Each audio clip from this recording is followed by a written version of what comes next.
Hi, this is my review of Adventures Dark and Deep Game Master's Toolkit.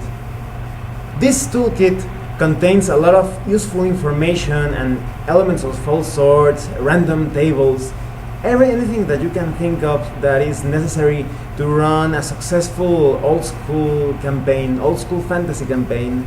So it's not only indispensable for the Adventures Dark and Deep role-playing game, it's also very useful for any sort of old school Renaissance RPG, and I think it even brings a lot of useful things to new school types of fantasy role-playing games. Now let's talk about the quality of the PDF. The quality is pretty good. Everything is very well explained, very clear. You have a lot of old school type of illustrations. However, it doesn't have bookmarks, so it's a bit hard to navigate through the entire thing, and it doesn't have an index. That would have been nice as well. And the font is a bit small, just a bit. It's not really a major obstacle, but all those things that I just mentioned could have been used to improve this PDF. But even without them, it's actually pretty good quality overall. And now let's talk about the contents of the PDF. The PDF starts talking about creating characters, and this is a very important consideration for game masters because some types of adventures or campaigns aren't appropriate for example, subterranean races.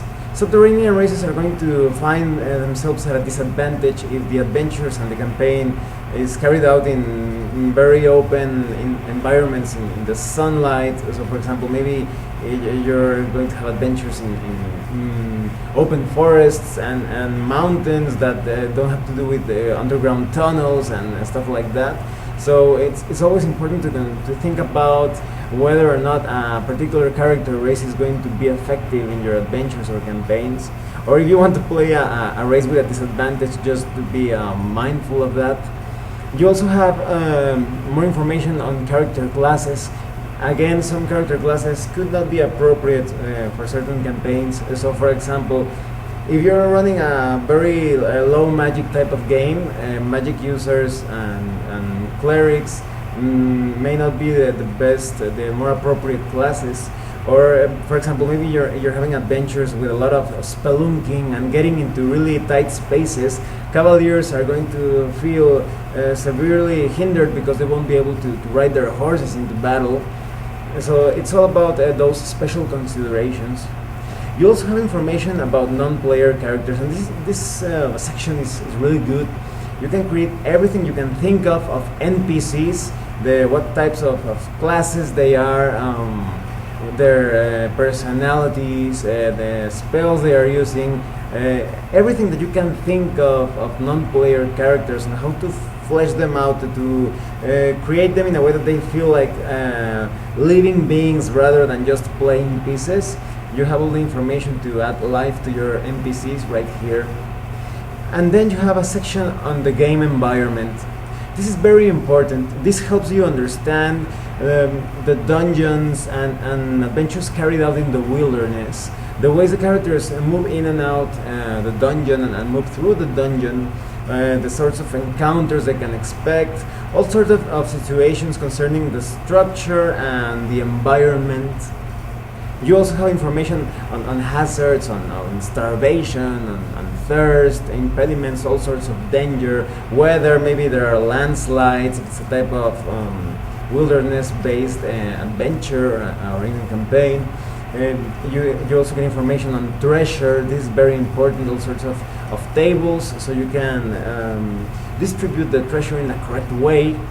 You also have information on experience, and I like how they handle experience in Adventures Dark and Deep, because some games only give you experience for combat, other games only give you experience for finding treasure, other games only for exploration or fulfilling certain objectives.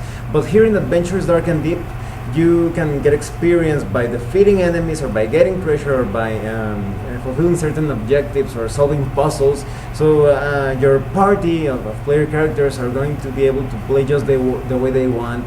Maybe they are a lot of rogues that aren't really specialized in close quarters combat, and they will rather get experience by stealing treasure and moving unnoticed through the dungeon, or maybe by being diplomatic.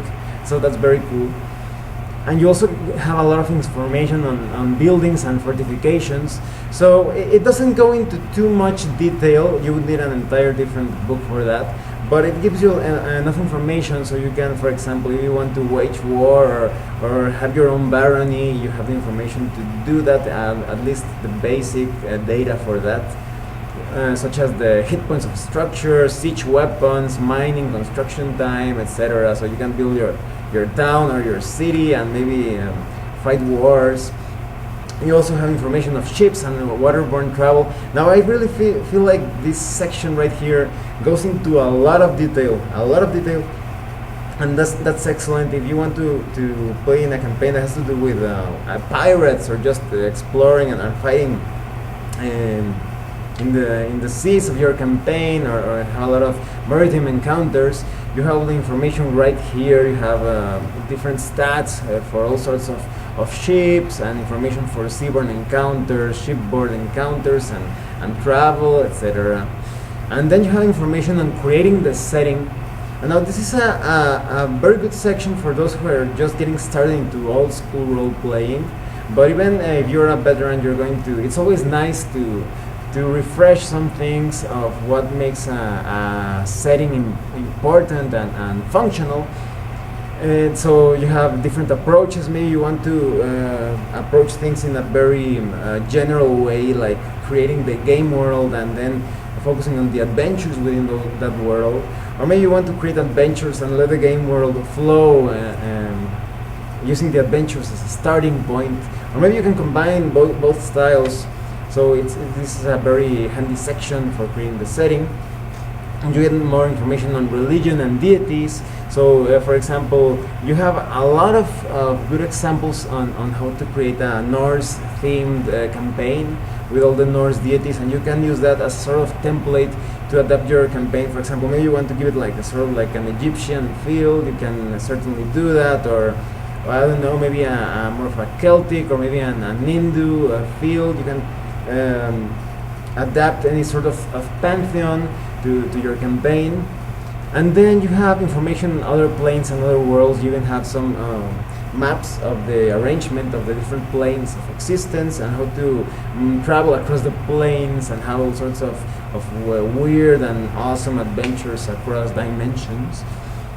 You also have more tips on designing adventures and running adventures. The information is concise and not too fluffy. It goes right to the point and tells you how to do it. And you have a lot of magic items, artifacts and relics, intelligent magic items, information on how to sell magic items, and you have a bunch of tables on how to maybe roll randomly for the different treasure hoards that the characters find.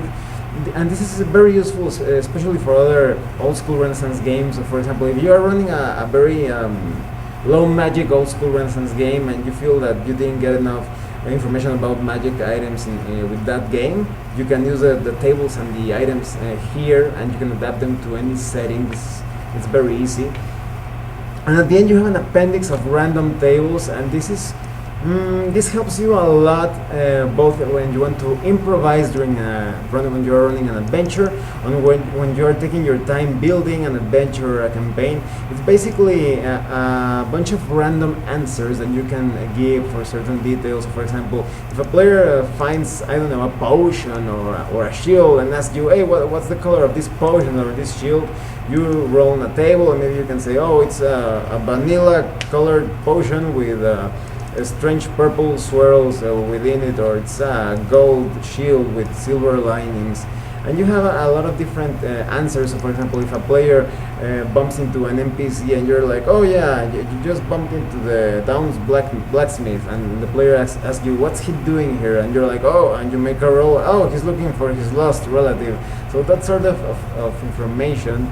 You also have information on what sort of alcohol is that when they enter an inn or a tavern, or maybe what sort of merchant is he if they start asking questions. So these tables are pretty useful, pretty handy to get a an effective improvisational answer. But as I was telling you, they're also pretty useful when you're taking your time and creating your every detail of your adventure.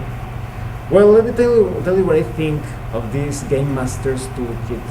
This is very useful. It's a must-have if you are running an Adventures Dark and Deep campaign. But as I was telling you, it adapts very easily, very nicely to any other old school RPG. So you should definitely consider it, even if you have experience playing old school games. You're going to find a few new things. There are a few new magic items, and some classic magic items have been modified.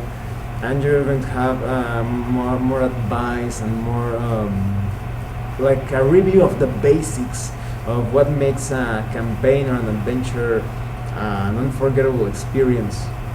Well, thanks for watching my review. If you have any comments or questions, please let me know. See you later.